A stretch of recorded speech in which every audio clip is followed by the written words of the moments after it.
Good afternoon to everybody by about 2 minutes. I have a statement to make. I will not take questions.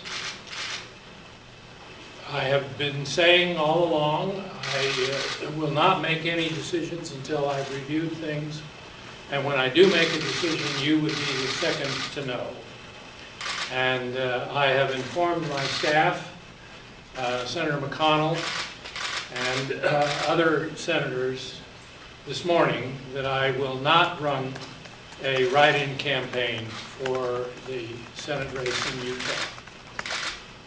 It's been an interesting decision to have to make because the outpouring of support and urging that I do run a write-in campaign has been very strong, not only across the state and from every aspect of the state, but from other parts of the political world, particularly my colleagues here in Washington, both those who are currently sitting and former colleagues who have bombarded me with statements that I should run, poll numbers that suggest that if I did, I would be just fine, that I would certainly be the strongest candidate in the general election in November.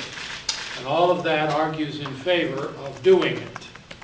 On the other side, I have realized that this has been the nastiest race that we have had for a party nomination in the history of the state of Utah for a statewide office.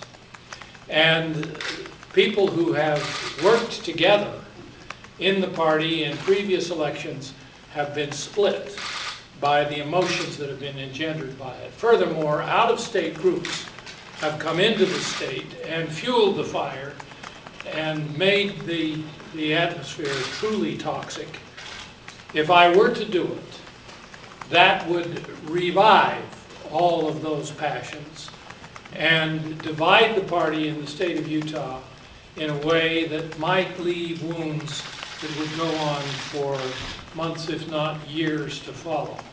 Indeed, divide the state, as those who are saying, thank you for your service, Senator Bennett, but it's time you moved on, would feel I was acting as a spoilsport, and those who are saying, Senator, you have the obligation to go forward, would then start arguing with each other, and the atmosphere in the state would be so difficult that it might well be that holding the seat would not be worth it.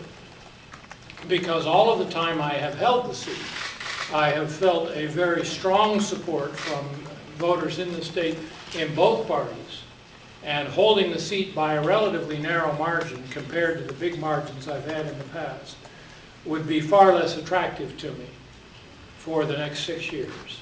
So weighing it back and forth between those who tell me they feel it's my duty to do it and my own examination of the cost that it would take and the toll that would be taken on the situation in Utah, both have led me to come down on the side of deciding not to do it.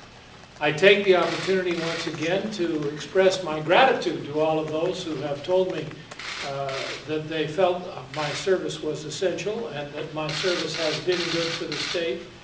My staff, whom I informed this morning, has been a source of loyalty and support for me, for which I'm enormously grateful. I've had 18 years, which is more than the average term that senators serve.